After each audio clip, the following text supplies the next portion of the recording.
بسم اللہ الرحمن الرحیم۔ السلام علیکم۔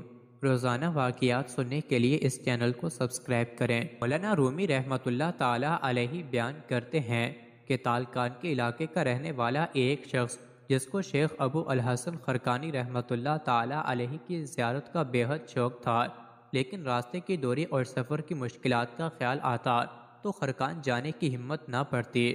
خیر آخر ایک دن شوق زیارت نے اس کو بےتاب کر دیا۔ رخ زیبہ کی زیارت کے لیے سامان سفر باندھ لیا۔ راستہ گھٹنوں دشوار گزار تھا، لیکن وہ ہمت کا پکا تھا۔ کئی دن تک پہاڑی اور جنگلی راستے سے ہوتا ہوا ایک طویل اور پرصعوبت سفر کے بعد آخر کار منزل مقصود تک پہنچ گیا۔ شہر خرقان میں آ کر اس نے شیخ ابو الحسن خرقانی رحمۃ اللہ تعالیٰ علیہ کے گھر کا پتہ دریافت کیا۔ وہاں جا کر نہایت ادب سے دروازے کی زنجیر ہلائی۔ تھوڑی دیر بعد ایک عورت نے گھر کی کھڑکی سے جھانک کر پوچھا، کون ہے؟ اس نے جواب دیا، میں حضرت شیخ ابو الحسن رحمۃ اللہ علیہ کی قدم بوسی کے لیے شہر تالکان سے حاضر خدمت ہوا ہوں۔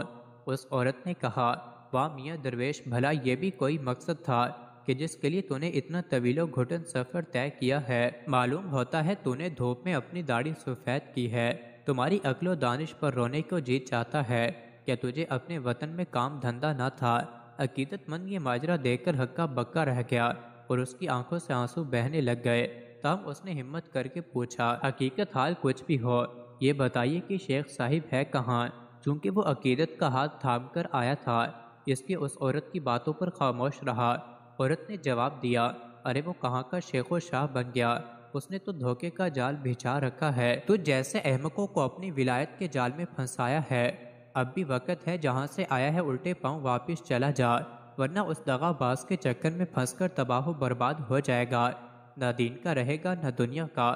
وہ بڑا حسرت ہے، اس کی زبان و آنکھوں میں ایسا جادو ہے کہ اچھا خاصا عقل مند بھی اس کے فریب میں آ جاتا ہے۔ اب تو شیخ کے معتقد کے صبر کا پیمانہ لبریز ہو گیا اور کہنے لگا، چراغ تلے اندھیرا۔ بی بی شیخ کے انوار فیض سے ایک دنیا جگمگا رہی ہے اور ان کی عظمت نے افلاک کی رفتوں کو چھو لیا ہے۔ چاند پر تھوکنے والا اپنے منہ پر ہی تھوکتا ہے۔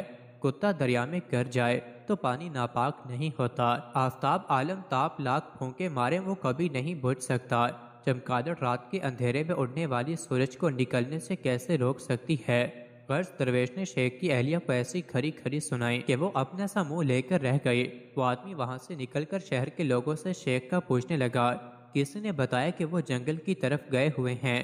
یہ سنتے ہی وہ راہ حق کا مسافر دیوانہ وار شیخ کی تلاش میں جنگل کی طرف روانہ ہو گیا۔ راستے میں شیطان نے اس کے دل میں وسوسے ڈالنے شروع کر دیے۔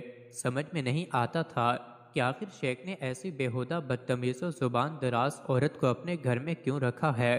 عجیب معاملہ ہے، یہ میاں بیوی آپس میں کس طرح زندگی گزارتے ہوں گے؟ ایک آگ ہے اور دوسرا پانی، ان مجوعہ ازراد میں محبت کیسے ہو سکتی ہے؟ ایسے وسوسے آتے بیچارہ گھبرا کر لا حول پڑتا اور کانوں کو ہاتھ لگاتا۔ شیخ کے بارے میں ایسے خیالات کو دل میں جاگزیر کرنا نادانی ہے۔ انہی سوچوں کا تانا بانا بنتا چلا جا رہا تھا کہ آخر دل نے کہا کہ اس میں کوئی بھید ہوگا۔ وہ نے خیالات کی دنیا میں گم تھا کہ اس کی نظر ایک شخص پر پڑی جو شیر کی پیٹھ پر اس شان سے سوار تھا کہ پیچھے لکڑیوں کا گٹھا لدا ہوا ہے اور ہاتھ میں سیاہ سانپ کا کوڑا ہے۔ عقیدت مند سمجھ گیا کہ یہی شیخ ابو الحسن خرقانی رحمۃ اللہ علیہ ہیں۔ اس سے پہلے کہ یہ کچھ عرض کرتا، شیخ صاحب نے دور سے ہی مسکراتے ہوئے فرمایا، عزیزم اپنے فریبی نفس کی باتوں میں نہ آ اور ان پر دھیان نہ دے۔ ہمارا اکیلا پن اور جوڑا ہونا نفس کی خواہش کے لیے نہیں ہے، اللہ عز و جل کے حکم کی تعمیل کے لیے ہے۔ ہم اس جیسے سینکڑوں بے وقوفوں کا بوجھ برداشت کرتے ہیں۔ یہ گفتگو میں نے تمہاری خاطر کی ہے تاکہ تو بھی بدخو ساتھی سے بنائے رکھے۔ تنگی کا بار ہنسی خوشی برداشت کر، کیونکہ صبر کشادگی کی کنجی ہے۔ اللہ تعالیٰ نے مجھے یہ بلند مقام اپنی بیوی کی بدزبانی پر صبر کرنے کی وجہ سے عطا فرمایا ہے۔ اگر میں اس کی ہرزہ رسائی برداشت نہ کرتا تو یہ شعر میرا مطیع کیسے ہوتا؟ اگر نہ صبر مکشیدگی بار زن کے کشیدی شعر نر بیگار من، اگر میرا صبر اس عورت کا بوجھ نہ اٹھا سکتا تو یہ شعر میرا بوجھ کیسے اٹھاتا؟ مزید ایسے ہی ویڈیوز کے لیے چینل کو ضرور سبسکرائب کریں۔